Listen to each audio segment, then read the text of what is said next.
Stations may soon have to pay top dollar to play those songs. And smaller stations here in the Bay Area say the high price of webcasting could actually knock them off the air. KTVU business editor Pam Cook has our story.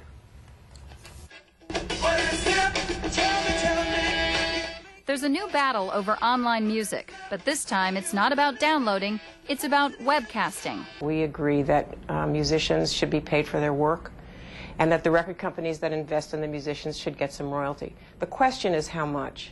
Ginny Burson is the vice president at the National Federation of Community Broadcasters, which is an advocacy and service group based in Oakland for non-commercial radio stations around the country.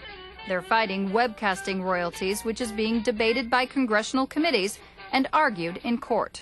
For commercial stations, it's based on how many listeners you have, and the royalty rates were so high that in many cases the royalty rates would be more than the revenues. In just the past week, Sound Exchange, the organization representing thousands of artists and independent record labels, offered to keep rates right where they are for small webcasters, which is about 10% of revenues.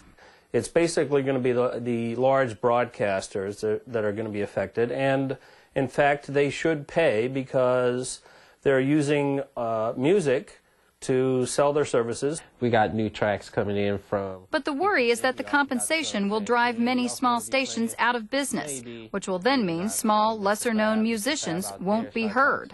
When it became clear that there was going to be webcasting, the record companies basically said, we made a mistake in not getting royalties for broadcast. We are not going to make the same mistake.